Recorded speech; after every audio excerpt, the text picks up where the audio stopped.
In this video, I wanted to talk about two things that are destroying your destiny as an artist.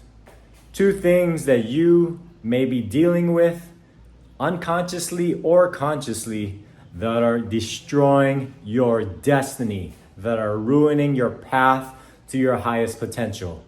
Let's get into it. The first thing is pride. Pride is a silent killer. Pride destroys a lot of people without them even knowing that it's an issue.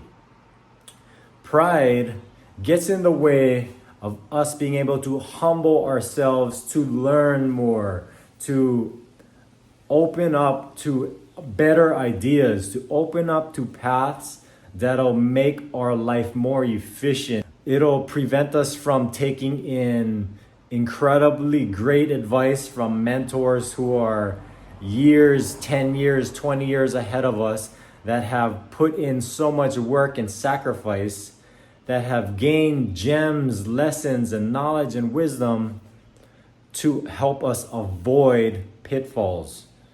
Pride blocks all of that out. Pride gets in the way. It makes us feel like we already know what we gotta do, or we already have the answers. We are already at the peak of our game. We are already hitting the ceiling of our potential. Pride makes us think that way. Pride makes us very disconnected from greater possibilities for our life. And that's not just in the art world, not just in the realm of our artistic ability, but it's in the realm of all our lives, in the realm of relationships, in the realm of health, in the realm of finances, whatever it is.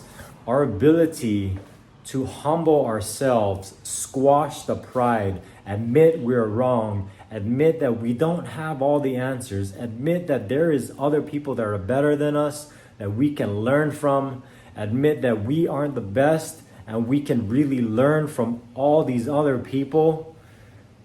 That will really excel us toward our destiny, being able to humble ourselves. Pride is a silent killer.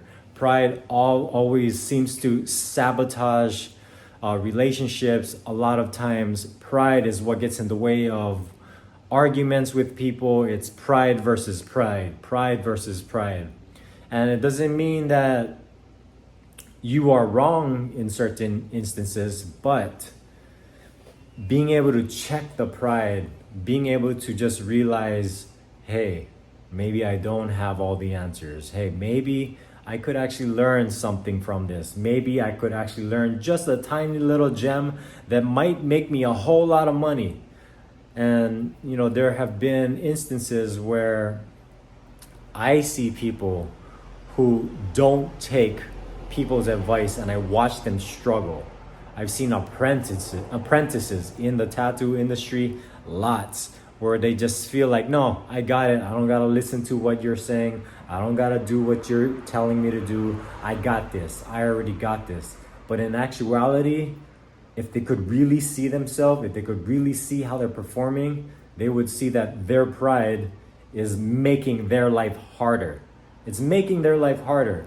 We're trying to so when we have mentors, the beautiful thing about naturally having mentors and being able to humble yourself, even if this is a strong point in you, even if this is a gift that you have, being able to humble yourself in that gift and find a mentor who is 20, 30 years ahead of you with the same or similar gift will excel you so far beyond your wildest imagination.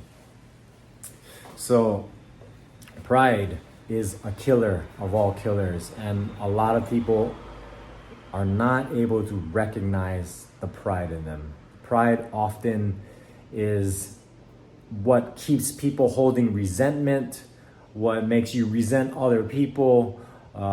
It's not always the case. Sometimes resentment, which is a whole nother topic, is a result of you not catering to your own needs and neglecting yourself. But that's another story.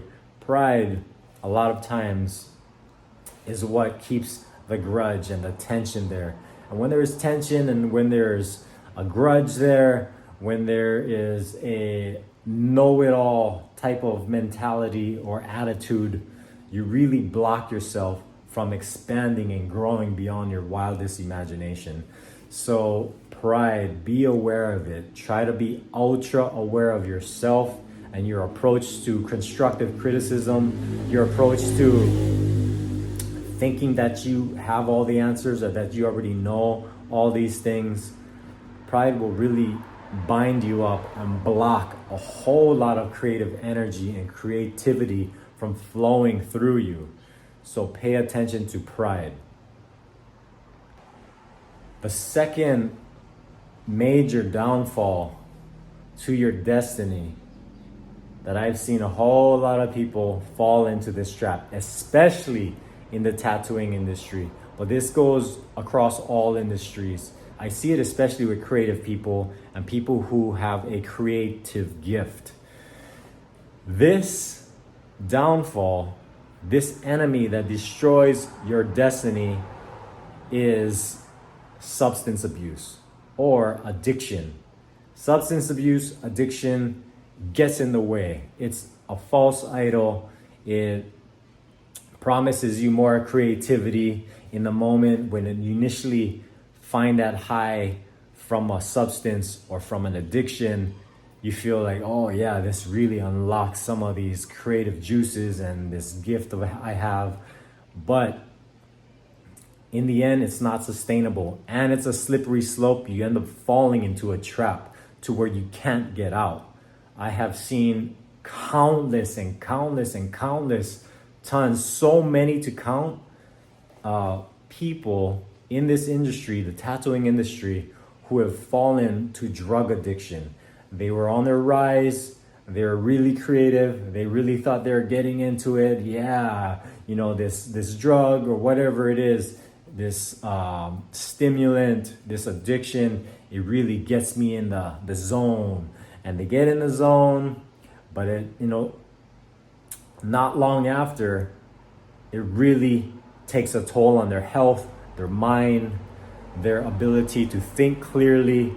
Their creativity actually starts going downhill. It starts being completely destroyed. Creativity starts to block up, and then you start chasing it. I see them start chasing. I've been there.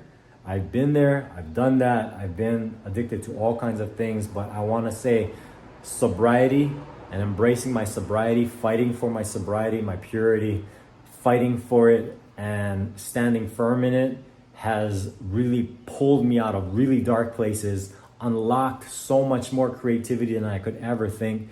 And now it's like I don't depend on a outside substance for me to find a creative flow. To unlock creative flow, which is just a little side tangent that I want to throw in there, is healing all these wounds and hang-ups with people and relationships. Healing these things, like finding forgiveness in yourself, unlocks a whole lot of blocked creative energy. I'm not kidding. I noticed the more I healed with all the relationships that I have, the more I healed internally from wounds I had since I was a child, the more I addressed them and I didn't stuff them down and try to block them out with drugs, substances, addictions, the more I stopped doing that and I addressed them and I healed them, which is a messy process, the more creative energy I seem to have unleashed, the more freshness came throughout my life, and the more I was able to keeping things fresh, the more I was able to find a path in my destiny that seems to unlock more and more doors, more and more opportunities, greater and greater value within my own self and the gift of this art ability. So pay attention to your ability to remain sober. It is a fight if you've been in that habit and it's created this this lifestyle of being high 24/7. I've been there for years, and I've been sober now for about 7 years, and I want to say I've seen a tremendous impact and change in the way I think, in my creativity, in my destiny, and my ability to remain focused. The thing about all these people in the tattooing industry that I see, there's so many great artists who fall victim to drug addiction, fall victim to drug abuse. Once they were great, they were on the rise, they couldn't control this, and this has something to do with being ultra sensitive as an artist. As artists, we are extra sensitive. We are more sensitive to energy around us, more sensitive to the trauma we've experienced as a child. So understanding this on a deep level will really unlock your path to your destiny. So embrace sobriety, check your pride, or you will be checked. That's the thing about pride. If you don't check your pride, someone or something or God, the creator of all creators, will check your pride, and it's ugly. Whenever you don't check your pride yourself and your pride gets checked by the world or by the creator and forces beyond our control, it's such a painful process. And I'm just sharing this video to help you avoid these pitfalls so that way you can unlock your destiny with your creative gift, with your artistic gift, and let it flower beyond your wildest imagination. Please leave a comment what you found most helpful about this video and what else you want me to talk about. I'll be coming out with more videos about this type of things to help you succeed as an artist, especially all of you young aspiring artists. I want to see you thrive. I want to see what you have to unleash in the world and what you have to give to the world. I want to see how great the gift has been put in you. So leave a comment, like, subscribe, share if anyone you know needs to hear this. Thank you so much. See you next time. Aloha.